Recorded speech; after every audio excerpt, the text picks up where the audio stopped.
Sejam todos bem-vindos ao nosso devocional Perguntas que Jesus Fez, episódio 15. E o texto de hoje é Lucas capítulo 8, versículo 46. Deixa eu ler para vocês o texto dessa noite. Quem dentre vós me convence de pecado? Se vos digo a verdade, por que razão não me credes? O capítulo 8 de João, Jesus ele faz muitas perguntas. Só nesse texto aqui tem duas. E a que eu quero tratar nessa noite é essa.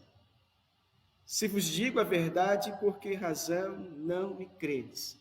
Estou lendo na versão da Bíblia Revista e Atualizada.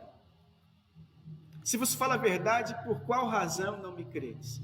No capítulo 8, Jesus está falando sobre quem ele é, de onde ele veio, qual o propósito da sua vinda. João, ao escrever o seu evangelho, diferente de Mateus, Marcos e Lucas, o objetivo de João, ao escrever o seu evangelho, é apresentar Jesus como Deus, como o Filho de Deus, o Deus que se fez carne e habitou entre nós. E era justamente isso que os judeus não aceitavam. Então a pergunta que Jesus faz aqui, por qual razão vocês não me credes? Os judeus tinham razões para não crer em Jesus. Olha só o que está escrito em João capítulo 5, versículo 18. As duas principais razões para que os judeus endurecessem seus corações em relação a Cristo eram essas. João capítulo 5, versículo 18. Por isso, pois, os judeus ainda mais procuravam matá-lo, porque não somente violava o sábado, mas também dizia que Deus era seu próprio Pai, fazendo-se igual a Deus. Olha só as duas razões nesse texto pelas quais os judeus não colocavam fé em Jesus. Jesus violava o sábado, no entendimento deles, e Jesus se dizia filho de Deus, se tornando então também igual a Deus. Para os judeus isso era blasfêmia. Para os judeus isso era inaceitável, porque eles estavam apegados à letra e não a uma experiência com Deus. Porque no Antigo Testamento, você encontra lá em Deuteronômio, na lei, que Moisés diz: olha Israel, o Senhor nosso Deus é o único Senhor. Então eles não criam no Deus trino, no Deus triuno. Então não pode haver um filho de Deus sendo igual a Deus. E por outro lado, por Jesus, na mente deles, quebrar o sábado, ele não podia ser de Deus. Então acusavam Jesus de samaritano, não é? Acusavam Jesus de endemoniado, e acusavam Jesus de fazer os milagres pelo poder de Beelzebul, de Satanás. Então, estas eram as razões pelas quais os judeus não criam em Jesus. E eles diziam que isso é pecado, violar o sábado é pecado, e se dizer filho de Deus igual a Deus também é um pecado e é uma blasfêmia. Olha o que diz no início do capítulo 8, quando Jesus reúne essa multidão para pregar o evangelho da salvação, para lhes trazer a luz. Olha o que eles dizem para Jesus. Capítulo 8 aqui, versículo 12. De novo, olha Jesus sempre tentando, sempre buscando, sempre insistindo em revelar a verdade para aquele povo. De novo lhes falava Jesus dizendo: eu sou a luz do mundo. Quem me segue não andará em trevas. Pelo contrário, terá a luz da vida. Então lhe objetaram os fariseus: tu dás testemunho de ti mesmo, logo teu testemunho não é verdadeiro. Então eles não acreditavam em Jesus por alguns motivos e por também dizer que Jesus falava dele mesmo. Mas Jesus estava dizendo a verdade. Nesse capítulo 8, Jesus diz: olha, eu lhes digo a verdade. Eu vim do Pai, eu sei de onde eu vim, para onde vou. E Jesus diz: se eu lhes digo a verdade, por que vocês não me credes? Porque eles não criam, eu já disse. Achavam que Jesus era pecador, porque quebrava o sábado, e porque se dizia filho de Deus, se tornando igual a Deus, e por isso era um homem blasfemador e digno de morte.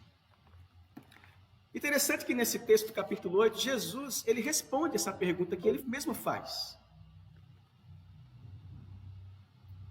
Eu vou ler o versículo 47. Quem é de Deus, ouve as palavras de Deus.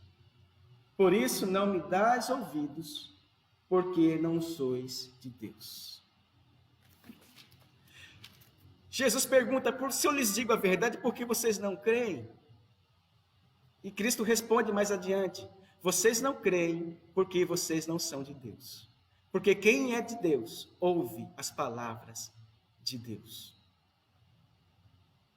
Então, por que algumas pessoas creem e outras não? Há teólogos que dizem que aqueles que creem é porque foram escolhidos por Deus e, de uma forma ou de outra, vão crer.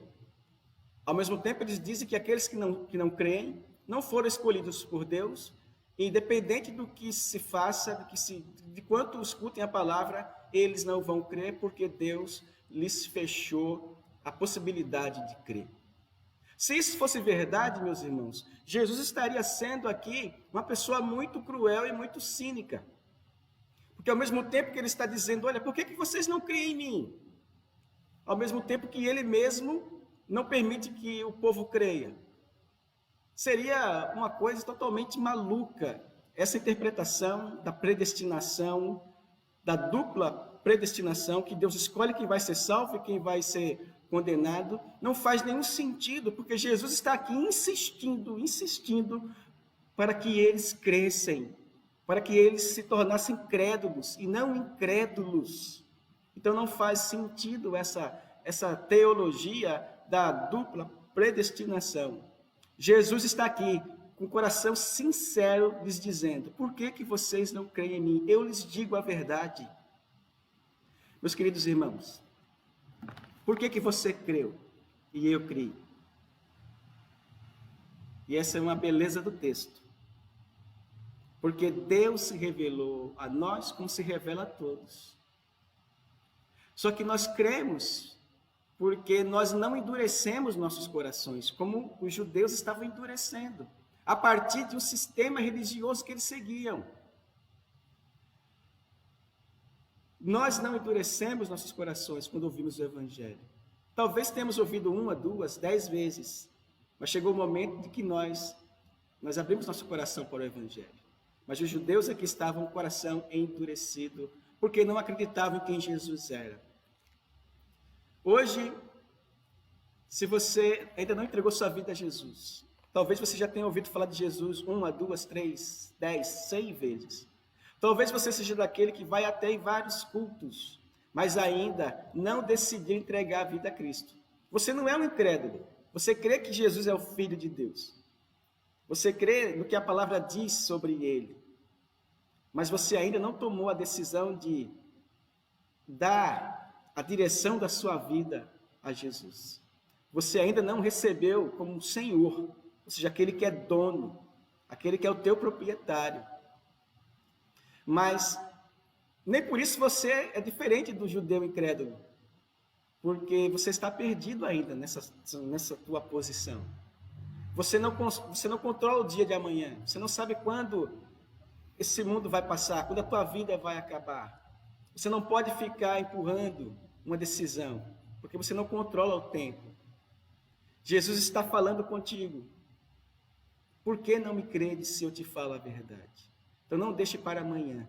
Não endureça o seu coração. O Espírito de Deus está falando com você nessa noite. Jesus é Deus. Ele é o Filho de Deus. Ele veio ao mundo para ser luz. E quem está nele nunca andará em trevas. O pecado nos coloca no mundo das trevas. Ele nos fará herdar um reino de trevas eterno, que a Bíblia chama de inferno, mas aquele que está em Cristo está na luz. Não há mais condenação. Então, se você já creu, não se orgulhe disso. Alegre-se em Deus. E se você ainda está em cima do muro, ou se você ainda está com o coração endurecido, não duvide de quem Jesus é, do que ele diz de si mesmo e de todos os textos bíblicos que apontam que Jesus é o Filho de Deus, aquele que veio ao mundo para nos salvar dos nossos pecados. Talvez Jesus pergunte para você, uma pergunta no teu coração: se eu te digo a verdade, por que você não crê? Analise sua vida, meu querido amigo. Se você não entregou sua vida a Cristo ainda, qual é o motivo?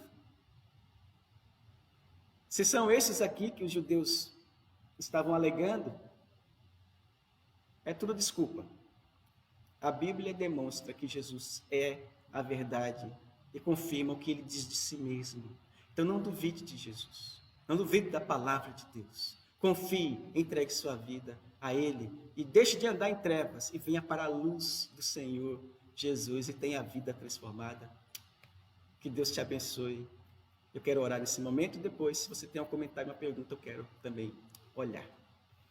Senhor Jesus, obrigado porque tu vieste ao mundo, desceste do teu trono de glória, se fizeste homem, viveste uma vida de fraqueza física, para, como um homem, 100% Deus, assumires nossa culpa e na cruz do Calvário nos redimir dos nossos pecados.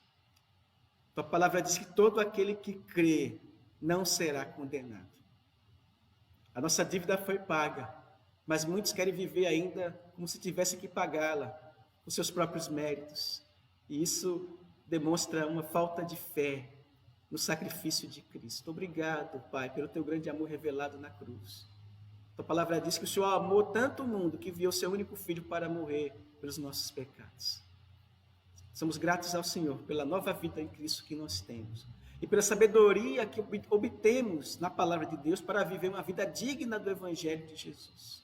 Obrigado porque a cada dia estás nos transformando à semelhança de Cristo, até aquele grande dia em que seremos recebidos nos altos céus. Obrigado por cada pessoa que nos acompanha nesta noite. Que fiquemos firmes nessa fé. Em nome de Jesus. Amém. Então, eu vou estar encerrando o nosso devocional de hoje e até a semana que vem. Que Deus abençoe ricamente sua vida. Grande abraço.